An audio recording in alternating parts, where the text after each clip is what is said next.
The Ride Home Rants podcast is brought to you by Reaper Apparel Company. Reaper Apparel offers a casual line of superb fit, finish, and comfort. We design for those who refuse to die slowly and choose to live untamed. For those who aren't afraid to face the dark, for the ones that thrive in it, and for those who can appreciate life through a grim lens. That's Reaper Apparel Company. Go to the link in the description of this episode, use the promo code Mike Bono, and get 10% off. Also, the Ride Home Rants podcast is brought to you by Tactical Brotherhood, all American-made apparel, which helps support the Second Amendment. You can also find all this in the description of this episode with the link Tactical Brotherhood. Part of every proceed does go to helping veterans. It is a very good cause. All American-made products made right here in Minnesota. Go and check them out. Use the promo code PATRIOT15 to get 15% off your purchase. The Ride Home Rants podcast wants to thank you for listening and let everybody know that we do offer monthly subscriptions to help support the show in other ways other than listening and downloading each episode. What you will get with each subscription is you will get bonus episodes that aren't released to everybody. You will also have a chance to ask me anything each and every month where I will put out a special episode just to answer your questions. You will also get more exclusive content that is not released to everybody.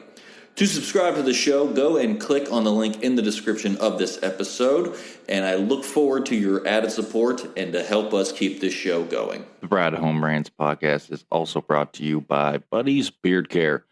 Buddy's Beard Care provides premium men's grooming products at an affordable price. Products are made in Ohio, and Buddy's Beard Care supports local. The majority of our supplies are from other Ohio-based companies. You can find them on social media at Buddy's Beard Care or online at buddysbeardcare.com. Use the promo code BONO15 and he will save you 15%. I've been using these products for a little over 6 months now, and my beard has never felt healthier. It has never grown faster, and according to my wife, it has never felt softer. Also, the Ride Home Rants podcast is brought to you by former guest of the show in Matt Landowski in Sweet Hands Sports. Elevate their game with Sweet Hands Sports. Our sports gloves are designed for champions, providing ultimate grip and durability. Achieve greatness with every match. Choose Sweet Hands Sports for the winning edge.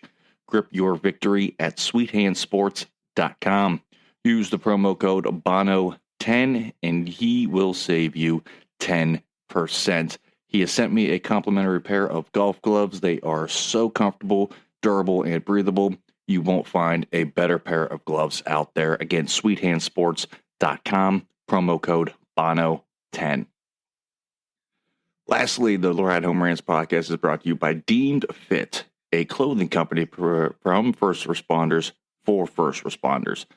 These products are so comfortable. They look great. They have great messages on them. They are provided to support first responders, especially those who worked through COVID. All of the proceeds are going to helping veterans and first responders with their mental and physical health. This is a great cause. I support anything that has to do with our first responders and our veterans. Again, deemedfit.co, promo code Mike Bono will save you 20%. Now, let's start the show. Welcome, everybody, to another episode of the Ride Home Rants podcast. This is, as always, your host, Mike Bono. I got a great and seems to be annual show for us here. We are going to be breaking down the Final Four men's basketball tournament here coming up this weekend. I got a lot of great teams in it, but I got a great panel of guests here to help me break down the Final Four. I'm going to let them introduce themselves. And, guys, it wouldn't be a roundtable if we didn't have some questions to answer at the beginning, so I need your name.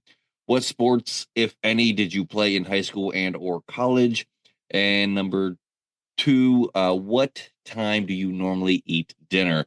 And Bob, we're going to start with you. Bob Cavalier, and I didn't play any sports. What was nice, I went to Struthers High School, so I got to broadcast football, basketball games while I was in high school. And also, they kept a spot for me on the baseball team because I kept a good scorebook. So that was my claim to fame. There you go. It's important. Got to keep that book. Got to keep the book. And And usually about between 6 and 7, I eat my dinner. 6 and 7. All right. And Duncan, let's go to you. Duncan Williams, originally from West Virginia, and played soccer, basketball, and baseball all through high school. Played soccer and basketball in college. And dinner during basketball season is anywhere from 8:30 to 11:30 at night. Outside of basketball season, usually a 7 to 9-ish. Okay. Next, we got everybody's favorite manager of the podcast, Fitty. Hey everybody, you know me. I'm Fitty. I played football and track in high school. Actually, growing up, I played street hockey and soccer. So, fun fact right there. I don't know if anybody ever knew that, but played street hockey and soccer growing up. Football and track in high school, and then I did football and indoor track and outdoor track in college many moons ago. And I eat dinner. On a good night, if we're both home, my wife and I will have dinner probably between 6 and 7. If she's working, she gets home, we have dinner about 9 or 9:30. Okay. And next up, we got Coach Barth. Drew Barth here. I played basketball, football, and baseball in high school. And then in college, played 1 year of basketball, conference champs, won that year I played it. I don't know if it was just me that was on the team. That's why. I don't really know. And then 4 years of football, and then golf too. You know, you got to golf in the spring. So a 3-sport athlete, I guess you could say, throughout. And always noon hoops. The real ones know what that means. Yeah. And then supper. I call it supper over in these parts over here. Anywhere. So like if I'm coaching during basketball season, it could be 9 o'clock when I'm getting home, or regular time would just be 6:30 and 8 between there. Okay. Next up, we got Steve. Steve Thompson. I played basketball in college, a bevy of sports in high school. I am a retired noon hooper that used to play with Coach Barth and Coach Worrell, who you have on. And I typically try to eat dinner around 7 o'clock, unless I'm at a basketball game or something. I get a really good hot dog a little bit earlier than tip time. So that'd be like 6:15 if I can find a hot dog or something. Yep. All right. And last but not least, we got the GOAT, Mike. Yes, Mike Worrell here. Hello, everybody. I went to a small high school in northwestern Ohio called Riverdale High School. Played football, basketball, and baseball.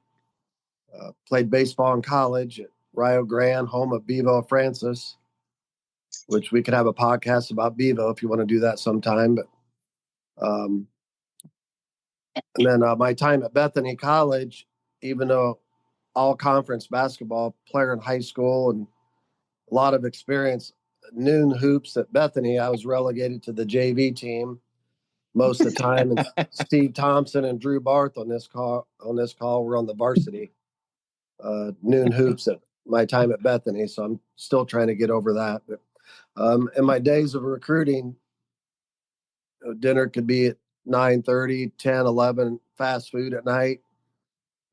Those days aren't happening right now. So I'm like a normal person now, 5:30 dinner. And I know that's a question that Fitty came up with. I 100%. wish I'd have known before I could have prepped for that dinner question, but that's all I got, Bono. That was a tough one. We're starting off with a tough one, but yeah, that was definitely a Fitty-esque question. For me, I played football and swam in high school. Actually swam at Bethany College too as well. Didn't do much of any sports. Growing up, I did play like Fitty, did do a lot of street hockey with the guys. I think I played noon hoops once at Bethany.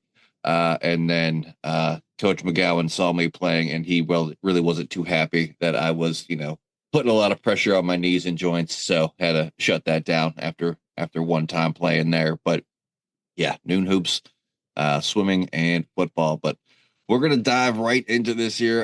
Everyone seems to be pretty excited about this chalk Final four that we got here. A lot of 1 and 2 seeds here. I don't know if anybody's bracket got busted on day one like mine did. But we're going to start here. But Bob, who do you think is the best team in the Final Four? Is it Duke, Auburn, Florida, or Houston? That's a tough one. I like all four of these teams. I mean, I've watched them play. I think Duke has the best player. But I think Florida is the most rounded team. I think they have a lot of weapons. They have guys that can step up when if someone's off that day, they have guys that'll step up. So we'll see if Duke is able to do that. So I think right now Florida is the most well-rounded team in this tournament. I gotcha. Barth, what about you? I would tend to agree with that. I mean, I hate Duke and I hate saying it, but I think they're the best team still out there right now. Yeah. I do like to see that matchup though, Duke and Houston. Houston's defense is unbelievable to watch, and obviously Duke likes to put up points, so that battle's gonna be interesting to see. But I do think Duke is the best team left still. Yeah, I got you on that one. Steve, what about you? You're muted, Steve. That's what happens when you try to use your cell phone for this. Yeah, I would tend to agree with Bob on the front end that I really like Florida. I like how rounded they are, and really like Clayton. I think he can finish when he needs to. The Duke-Houston game, I think, is going to be the best of the two.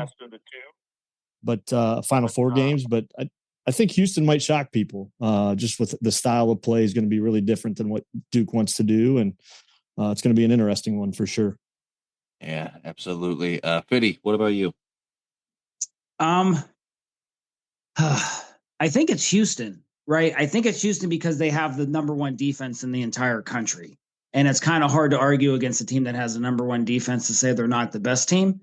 And I just think they're the toughest physical team. It's kind of like the old school basketball there, Mike, from the 1980s, when John Stockton played. So, but I like Houston. I think they're the best just because they're the physically the toughest and the strongest defensively.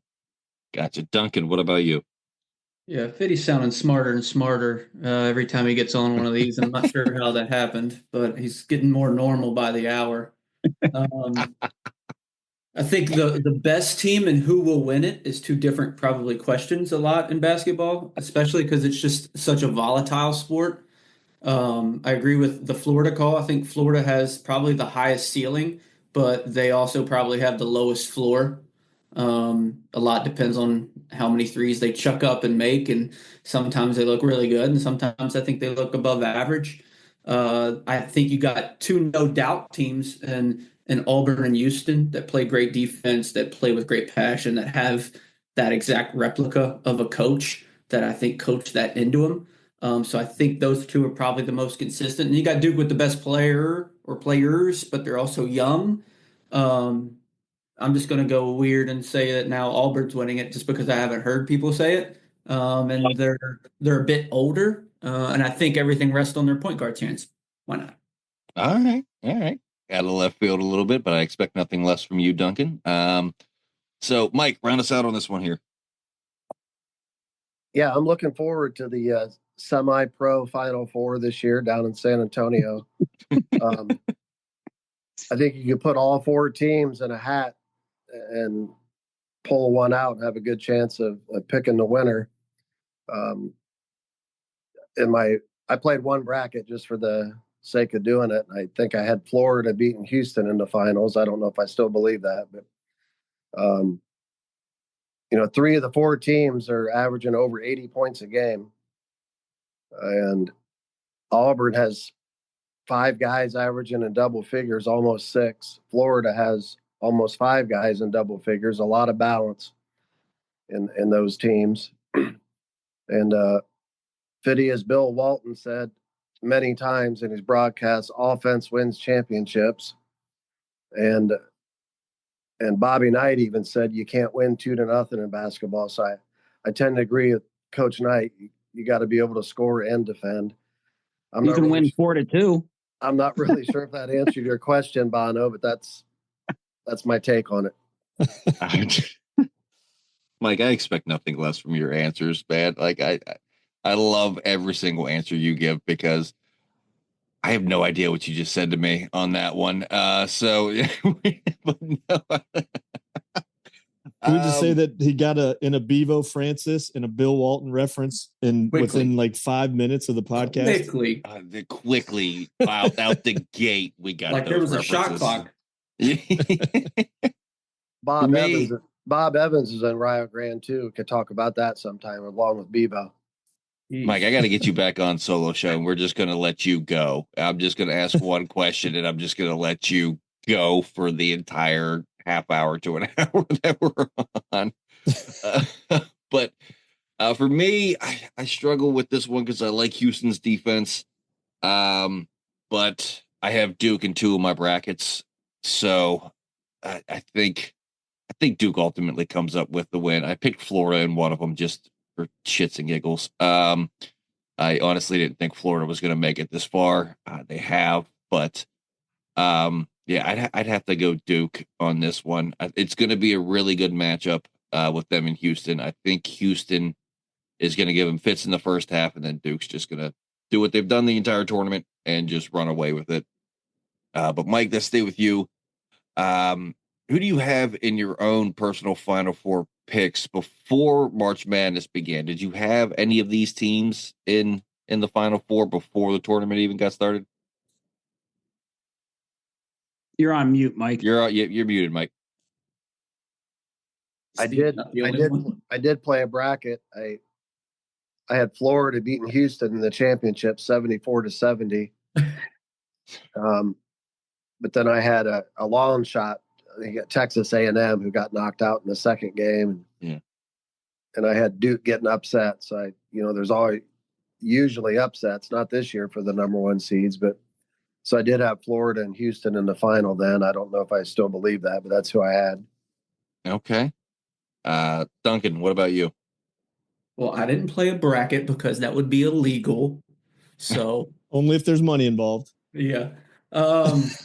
If someone took my guesses, and I did say Houston and Auburn, but I didn't know if either one of them were going to win it just because they're two of the older teams in college basketball, and they were already good and already coaches, and everything matched up for them. So I picked both of them, but in this tournament, you never know who's going to win it. I do think all four are relatively talent-wise kind of even across the board. So really it comes down to matchups at that point and kind of who has a hotter night than the other team. Like we can make sense of it 100 different ways, but really the matchups at this point and who makes a couple more shots. But it's kind of how the Final Four goes, which is exciting. There's not a Hurley in there that's going to win by 26. Like this should be a pretty good Final Four.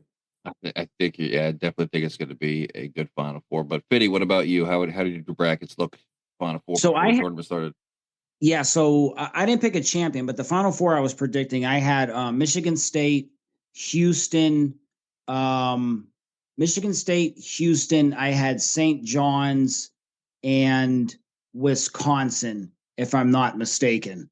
And needless to say, 3 out of those 4 teams disappointed me. And, Tom Izzo, you can coach for a long time, but man, you cannot win without the talent you used to have. So Tom Izzo and Michigan State disappointed me, but I did have Houston. I had 1 out of the 4. I had Michigan State too as well. I did have St. John's going to the Elite 8 though. So there was that too. But Steve, now that you're not the only one who's talking on mute, what do you got on this one? Right. I filled out a bracket in about 30 seconds. I was real creative and I picked all 4 number ones. So come last Sunday evening, it was really good to be able to brag to most of my family that I was the only one that hit all 4, taking a lot of chances to get those top 4 seeds to the Final Four. But I just think in this day and age, you're not going to see as many more upsets anymore. I think you're right on that. And I normally do like 6 or 7 brackets just for fun. I always do one serious one, and then I just kind of mess around. And I normally do an all chalk one. And this year I didn't do it. And I'm really upset with myself that I didn't do it because I would have done fantastic in that one if I did an all chalk one this year, but I didn't do it. But Barth, what about you? Was it really legit though if you're doing 6, 7 brackets? I mean, let's be honest here. I mean, I do one legit one where I sit on. down and plan it out, but then I just have fun. But you with could the say other that 5. 6 or you could say the other one of those 5 though are legit. I You know what I'm wouldn't saying? though. Yeah. I mean, Okay, all right. I'll stay true to your word. All right. I'm not coming at you, Bono. I was just you making are a point. coming at me, Bart. Though. All right, but anyway, I got 2 out of the 4. I had unfortunately Rick Pitino let me down, and so did Nate Oates. Their offense could not sustain another 100-point game, and Duke was just too good. But I ultimately, which we'll probably say it later, but have Auburn and Houston in the final. Not going to tell you who I picked though yet. Yeah, I said we'll get to that later. Don't spoil. But I did get 2 out of the 4. Half is better than 0. Absolutely, Bob. What about you? Well, I actually had 3 out of the 4. I kind of went chalk as well. The only difference, I thought Tennessee was going to be Houston, even though Houston had that great defense. I just thought like the SEC was a really good league this year, and they were beating each other up. So I had Tennessee winning it too. So I was out with that one. Yeah, I didn't have Tennessee anywhere near sniffing the Final Four. I had 3. I had Houston, Florida, and Duke in all of my brackets. I liked Houston's defense. I didn't know Auburn was gonna do as well as it did. I thought they were going to be one of the ones that got beat out by one of the Cinderellas early in the tournament. But yeah, I mean, I was happy with the 3 out of the 4. Like I said, I have Duke winning it all. And speaking of Duke, sports people have that the Cooper Flagg is the greatest freshman basketball player in basketball history. I mean, is this an accurate statement when you compare him to other freshmen that have played in the past, Bob? I don't know. I think it's so hard. I mean, I can remember going back when Patrick Ewing came on as a freshman for Georgetown. He was just a great player all around too. But I just think this year maybe I can't think of any other guys that have come on. There's so many like one and dones that you forget like who Right. who did it.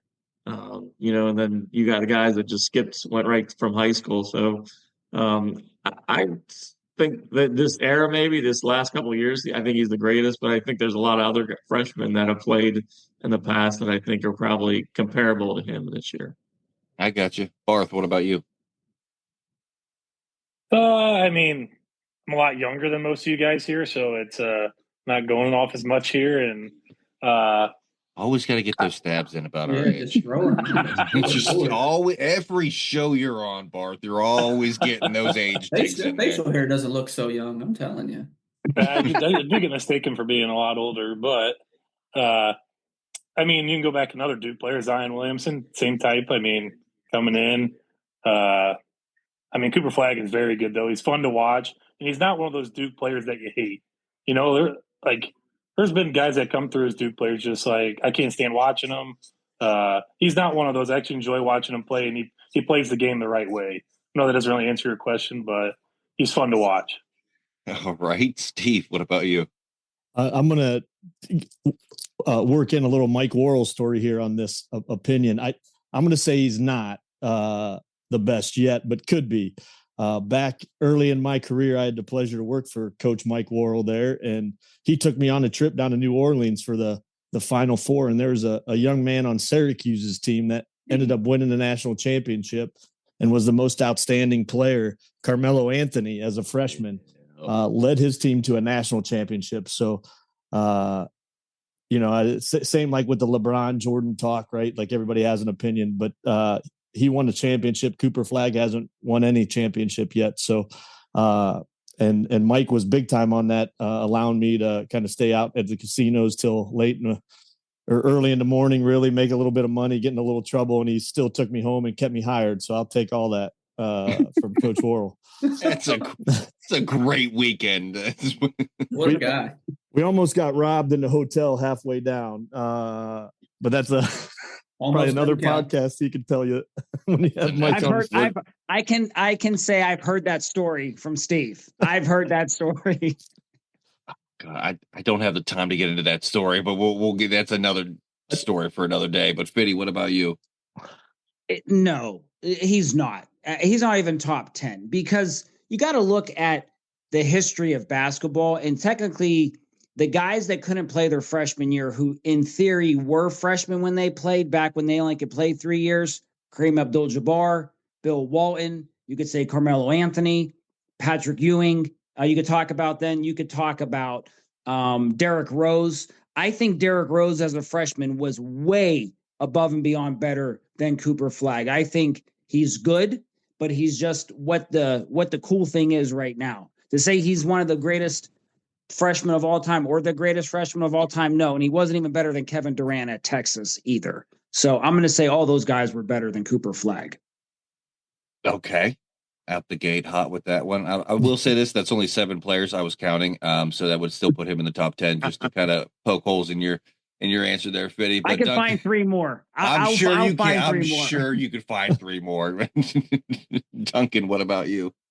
One, I retract my first statement that Fitty's somehow maturing in all of this, and Fitty is now back. He is back in full force by saying he's not even top 10.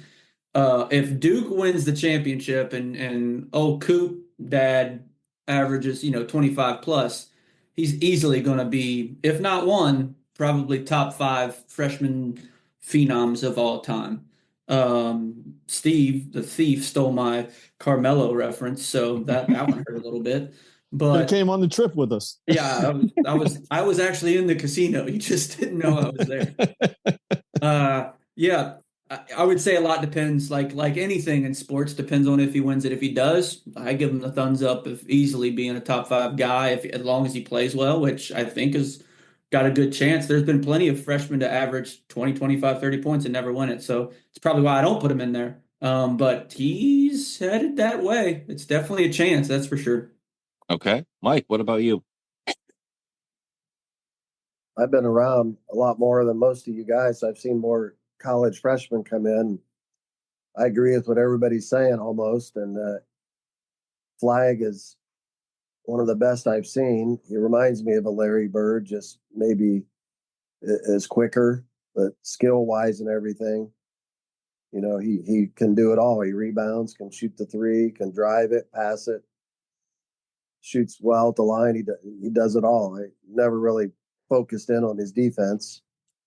So I can't really say much about that, but I would put him as one of the best I've seen in the last several years. And I don't remember much about that New Orleans trip in 2003, but I do know that Steve booked us a room. That was before the internet, maybe.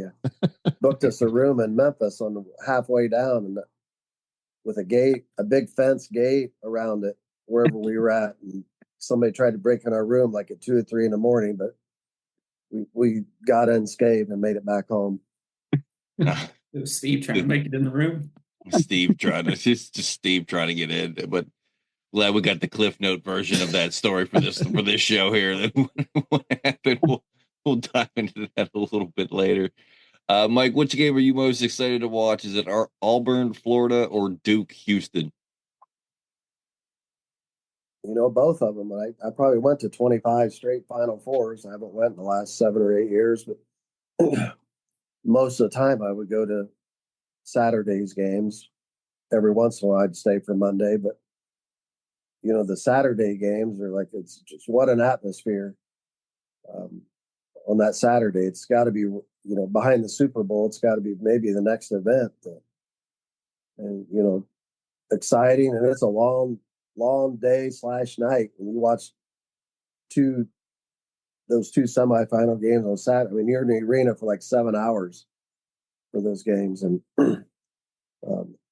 just want to throw a pet peeve out there about, it's excruciating to be at those games with all those media timeouts, by the way. It's not so bad at home. You can get up, go to the bathroom, go get something to drink. When you're there with all those media timeouts, it's a long night. But both games, I think potentially, in a one and done situation where you have a bad shooting night or you could be out quickly. But I'm looking forward to both games. Okay. Duncan, what about you? Well, now that everybody's talked about Cooper Flagg, I'm kind of interested to see how he responds kind of against such a tough, gritty team. I guess this is going back to the question before. I think Cooper's got a level to him I would say a toughness that takes him over the hill and probably makes this a game or maybe even gets them a win in this. So I'm probably a little bit more excited to see that one just from that aspect. You got a 17, 18-year-old, which I'm pretty sure Cooper at this point is like the average age of a high school senior because I think he kind of forewent his like last year anyway. So probably a little bit more excited to see that, but I love the sport in general, so I'll watch both. All right, Biddy, what about you?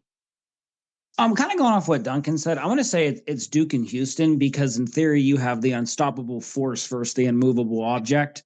You have probably the, people say the greatest freshman of all time versus probably one of the best defensive teams of all time in Houston. So you have this unstoppable force meeting this immovable object. So we'll see what happens in that. But I think that's the game I'm more excited about. Okay, Steve. As a former great defender in my day, but that's since it's changed as I've gotten older. I don't look forward to watching defensive grind out battles. So really looking forward to watch Florida Auburn because I think there'll be some points there. I think they'll get up and down a little bit and hopefully make some shots. So I'm looking forward to that. I love watching Clayton play. I just think he makes some hard shots look really easy, and that's exciting for me. So I think I like that matchup better just for the potential of greater offense. I got you. Barth, what about you? Yeah, I'd have to go with Steve. Being a great defender I was back in the day, I did lead my high school in charges at one point. I got passed, but it is true, believe it or not.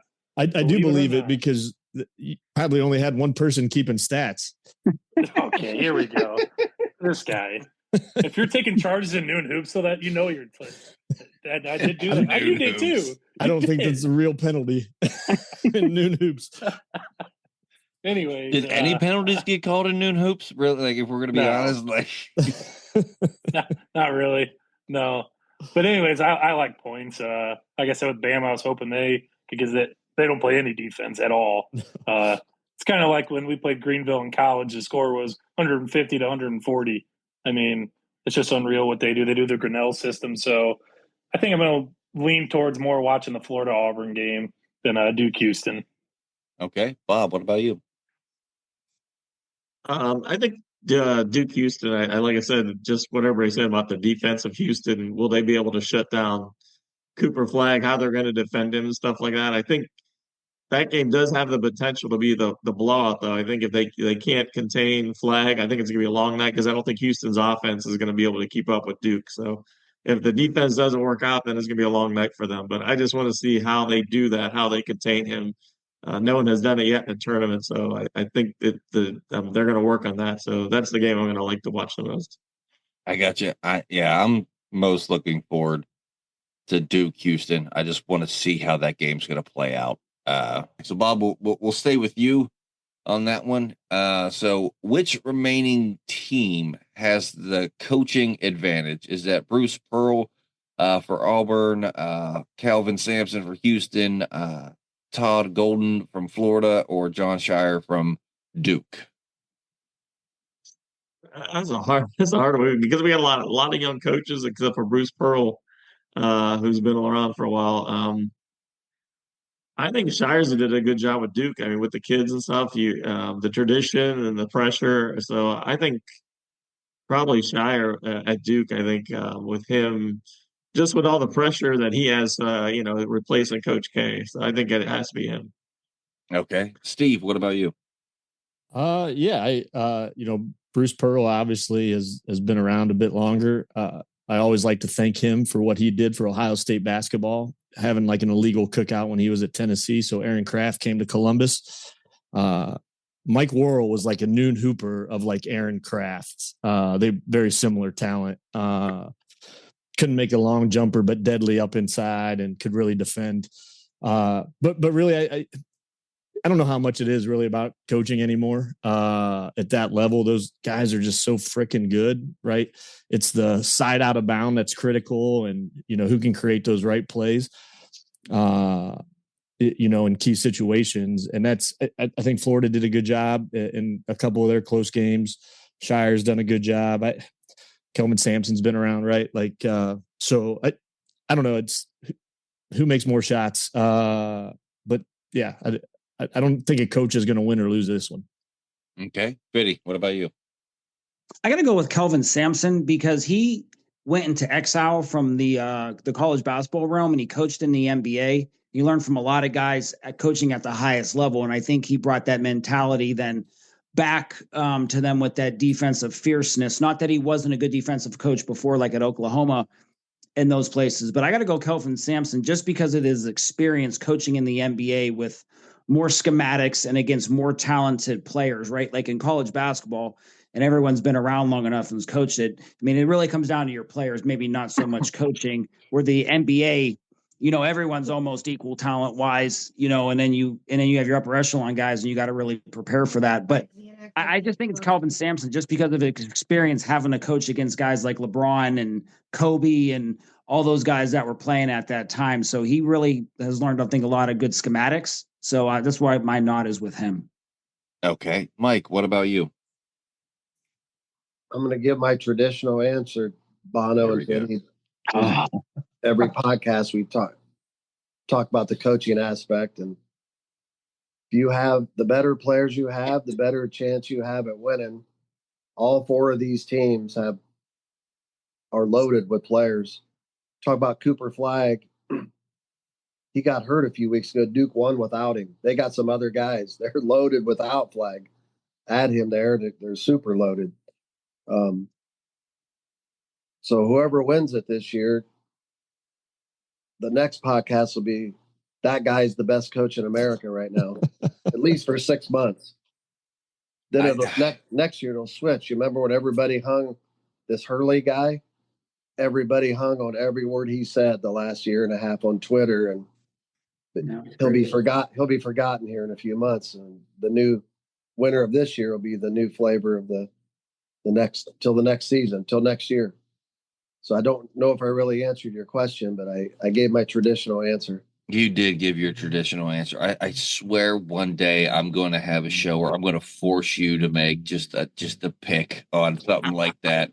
It's just going to be a whole show of me just holding you to the question, Mike, but I love your answers every time. And for the new listeners out there, you can tell how long Mike Worrell was a coach with his answers. Those are the most press conference PR answers I've ever heard come out of a human being, and it's from Mike Worrell, and I love it every time, Mike. It's not a bash. I love the answers every time. Marty Schottenheimer's still my guy, by the way.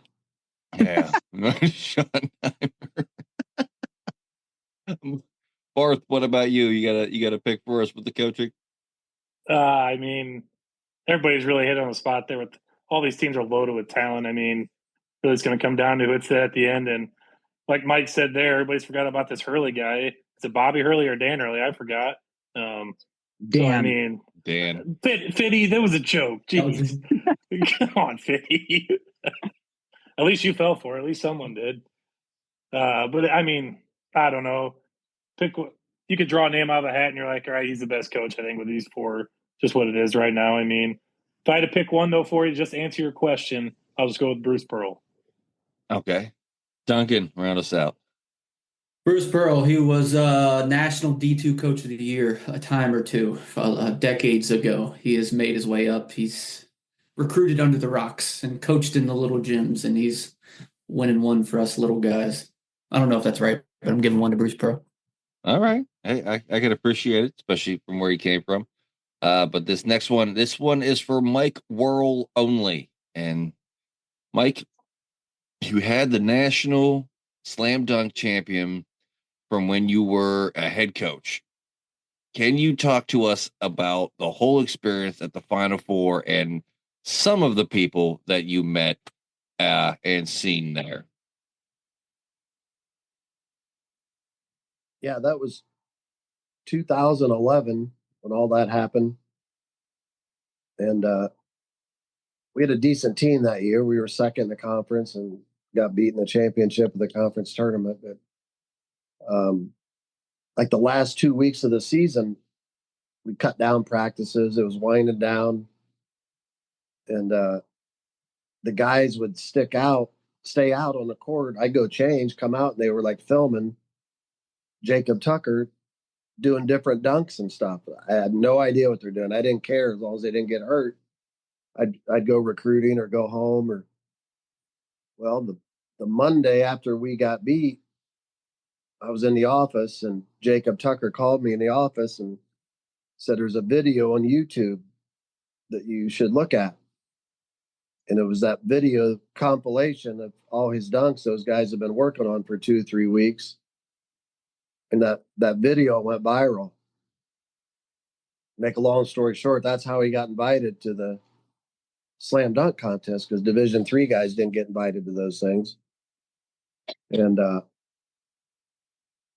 then it was in Houston that year. And he went down Tuesday or Wednesday. They had a practice on Wednesday. I went down Thursday. I went to my son's, Bono, who you did a podcast with a few weeks ago. Yeah. He was playing high school baseball then. I went to his game Wednesday. Then I flew down to Houston Thursday. Well, we get to the Houston arena, and it was a dump. This is before they renovated it. But when you walk in, you see banners up in the arena. Elvin Hayes, Clyde Drexler. Then you're like, wow, these guys all played in this arena. They fixed it up since then, the last 6-8 years. So we get there.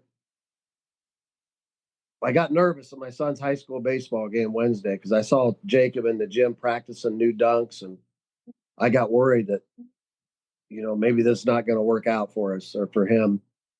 So I called him in Houston at my son's baseball game, and I said, Tuck, we called him Tuck. I said, are you sure? These dunks you're trying, these hard dunks, are you ready? Are you sure you want to do these? He goes, don't worry about it. He goes, we'll be okay. All right, so we get to the arena Thursday in Houston, University of Houston, and Brad Underwood, now the Illinois coach, was then assistant coach for Frank Martin.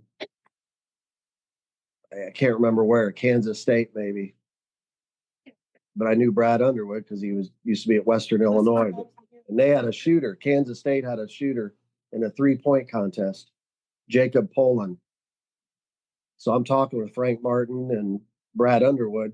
And they said, hey, your guys in the slam dunk contest. I said, yeah, because we talked to Jacob today, our guy. They had a practice, 3-pointers and the dunkers the night before. And they said, the things Tucker was doing, the dunks, he goes, those guys are scared to death of Tucker. They're in the slam dunk contest. I said, what? He goes, they're scared to death of him. So make a long story short, of course, Tucker won it. Carl Malone, he was one of the judges. I can't remember the other judges. I remember the announcers, Brad Nessler, Dan Dockich, and Jimmy Dykes were the 3 announcers there that night. So he won it. I didn't know how big of a deal it was till the next day. And they kept Jacob Tucker an extra night. They flew everybody back home the next day. They kept him to be a judge at the National High School Dunk Contest, which was the next night, Friday night. So I said, Tuck, come down to the Hyatt. I was at the headquarters where all the coaches were at. And he's going to meet me. We're going to spend the day together, blah, blah, blah. I'm in the lobby of the hotel, and Tucker was 5'10 and a half, maybe 5'11. So I'm watching a TV in the lobby at the Hyatt, and there's, everybody's wearing their coach's shirt. There's a guy from St. John's, one from Syracuse, assistant coaches. They're watching. I'm standing there watching the slam dunk contest with them. There's about 20 people watching it. And they're like bitching and complaining. That guy's not. There's he's at least 6'3". He's at least 6'2".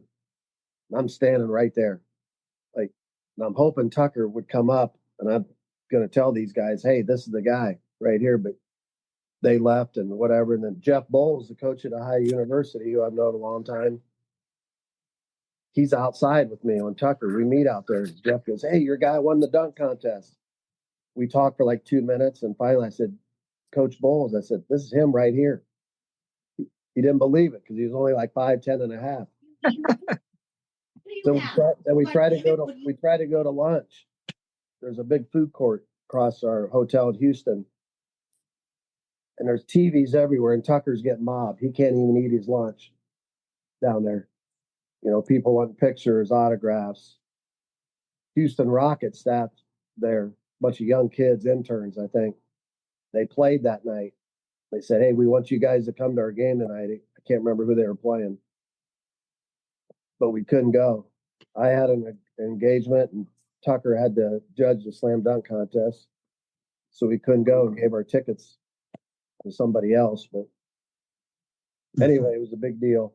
Met a lot of people. It was crazy for a couple months. Of course, he went on to play at the Harlem Globetrotters for a year after that, and then gave that up. So Jacob Tucker made me famous, at least for a few months. Well, if anyone doesn't know, Mike is the only coach in NCAA history, regardless of classification, to coach over 400 games, have the national slam dunk champion, and coach a Division III team to beat a Division I team. Mike has that over Coach K, Bobby Knight, Danny Hurley, everyone. Mike is the only coach in NCAA history to accomplish that.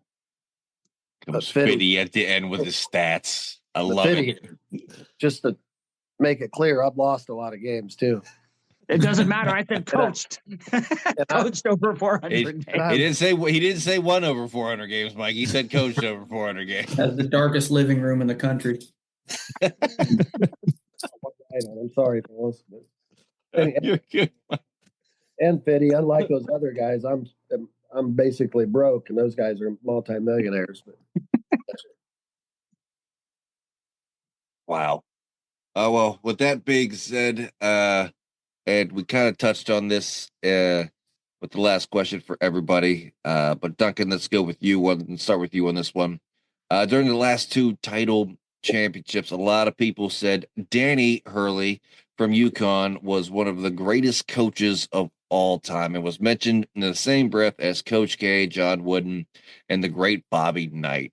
Will any of the coaches in today's era ever be as great as any of those three guys? In the same breath, yes. I think the older two probably. You got to win a natty to be in the same conversation. If either of them do, I would say they deserve to probably be in the same breath, the same conversation. Are they equal? Probably not until you win two. But at the same time, I would, if something about Florida's coach tells me that it'll be in the NBA at some point. I don't know why. Like he'll leave college before he has a rep of being the elite college coach and just doesn't make it long enough to be the elite college coach. He does well enough and then he's the coach of the Orlando Magic and doesn't come back to college. He just, for some reason, so I don't know if he'll go down as one of the great college guys. Typically Duke coaches, stay forever. So I could see him running that profession and that job out long enough to probably be considered that. So if I had to bet money, I would probably say Shire. If I had to say right now, I think Houston and Auburn's probably got a really good chance. I just, older guys stuck it out through the NIL deals. Today, I think they deserve probably to be in the conversation the most. Okay. Barth, what about you? It's difficult to put those up there with those guys. There's some we're leaving out that could be put in the realm up with those guys above where these guys are at. So, some of them have a long way to go in their career, obviously. You got two young guys, two old guys, the two older guys. They don't got maybe as much time left to prove themselves. So what are they going to do with that? But the younger guys, anything can happen. They could be fired next week. You know what I mean? Obviously not going to happen, but situations happen and everything. So, I would say short answer right now, no. Okay. Fitty, what about you? No, I don't think so, because the thing is, what John Wooden did is probably the most incredible run in sports history. To have some of the greatest players ever to recruit them and stay during that time. Granted, it was a different era. Coach K, maybe Shire, maybe if he wins a couple national championships and coach 40 years. But I don't think anybody will be in the realm of Bobby Knight. And the reason is Bobby Knight, and for the older guys on the show that know this, Bobby Knight coached NBA players, but outside of Isaiah Thomas, Bobby Knight never coached outstanding NBA players. He coached a bunch of guys who've moved on and went into careers or coaches, like Mike Woodson and guys like that. Bobby Knight did more with less, and he also graduated all of his guys, and they stayed for 4 years and they retained. And he was the last coach in NCAA history to coach an undefeated team in 1976. So I don't think anyone will ever be like those guys, and I don't think there'll ever be someone like Bobby Knight again. And Danny Hurley couldn't carry Bobby Knight's whistle.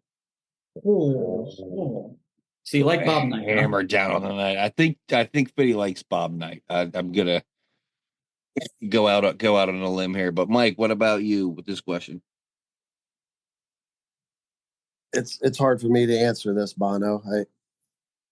As Fitty and I talk about often, there's no loyalty anymore. Yeah. On any level, players, coaches, administrators. I just don't see. I see more coaches hopping around and not staying at places like they used to, and like Wood and Coach K, not staying at the same school for that long. It's not even happening at the Division III and Division II level anymore. It's just people are hopping around more, and especially since the tournament's a semi-pro tournament, I call it now. This NCAA Division I semi-pro basketball and football. I just don't. It's getting harder for me to watch. Believe me, players and coaches moving around. So I know there's always a question who might get back to the Final Four next year. Yeah. Half those guys in these Final Four in their rotation might not be on these same 4 teams next year. So I don't know. Coaches, I guess they'll be judged by the media and everybody if they win the national championship here, and if they go to another school and win it. Calipari's legendary now for taking like 4 different teams to the Final 8 or 16. You probably see more of that. That statistic will start coming up more often. So-and-so has taken 3 teams to the Elite 8 or 4 teams to the Sweet 16. So, again, I probably didn't answer your question, but I had to get that off my chest about the new semi-pro tournament. Bono, I got to jump back in and say this too, though. And the thing is, before Bobby Knight died, if everybody remembers this back before COVID hit, Bobby Knight didn't coach for 20 years at Indiana. Bobby Knight got a standing ovation, and all of his players came back, and those people rocked out that gym for the Hoosiers like Bobby Knight never left. Danny Hurley will never have that. Okay. Note so. Fitty does not like Danny Hurley, but Steve, what about you for this question? It's just everything Fitty said is a lot to unpack. Yeah. I don't think anybody in the Final Four is worried about retaining guys for 4 years anymore. No. John Shire doesn't care if Cooper Flagg stays at Duke. He knows that's not going to happen. So, Fitty, to say Bob Knight was part of the reason he was a great coach because his players stayed, it's a totally different world now. And I am a Bob Knight guy from the area he grew up in. So I think he is one of the best, but it's going to be hard to judge coaches today because of the landscape that college athletics, they're not going to stick around. You look at Jay Wright, he had enough of the NIL world and was like, I'm retiring. I'm going to go call games on whatever channel he's on now. Except for like a John Shire. I don't see any of those guys sticking around. Like a Bruce Pearl's always going to have other stuff hanging around him. I think even if he does win one championship, there's still going to be enough negative people will talk about. Same with Kelvin Sampson. So they won't be listed at that level, I think. And then the Florida guy, I agree. I don't think he's going to stick around long. I just don't think you're going to have the same. It's a different game now. To steal Mike's semi-pro basketball tournament, all these teams are going to look different next year.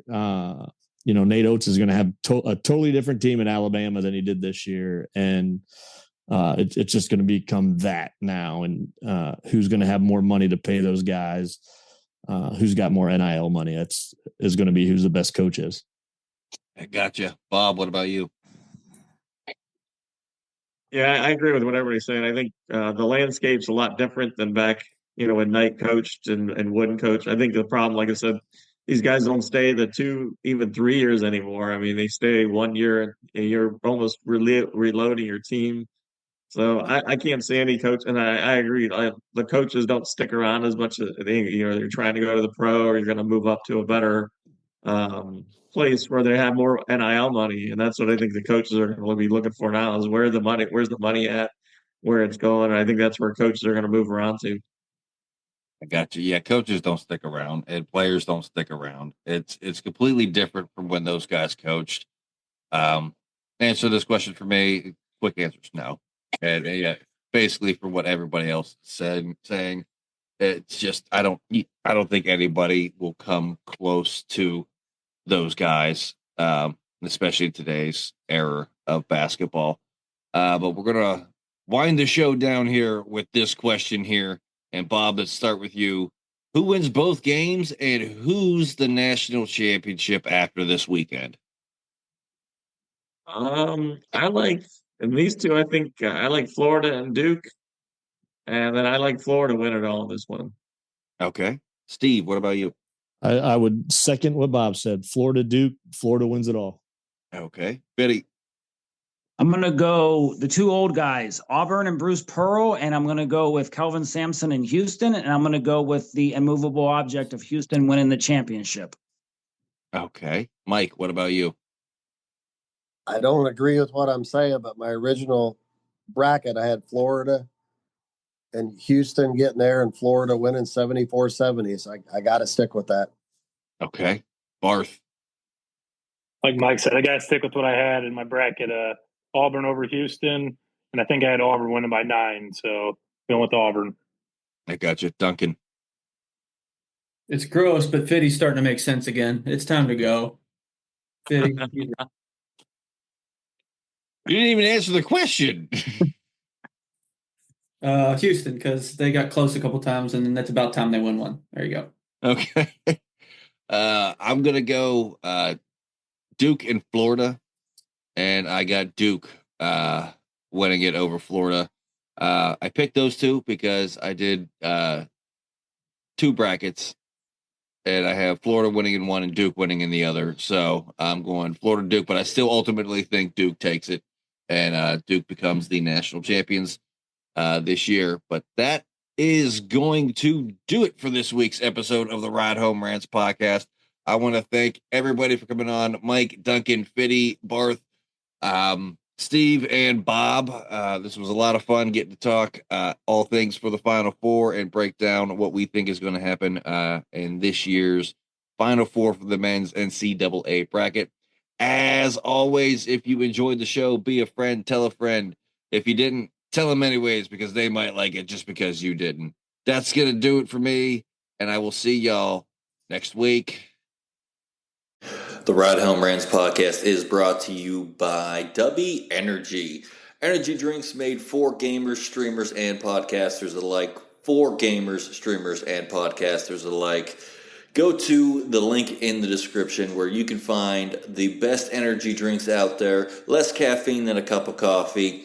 Also, no jitters and no crash afterwards. Use the promo code Mike Bono and get yourself 10% off.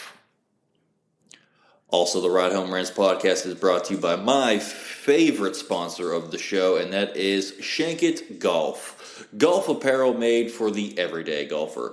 We might not go out and shoot a 6 under par. We're probably going to shoot a 6 over par, but this is going to give us the gear that's going to help us rock it on and off of the course. Go to the link in the bio, use the promo code Mike Bono, and get yourself 10% off there as well.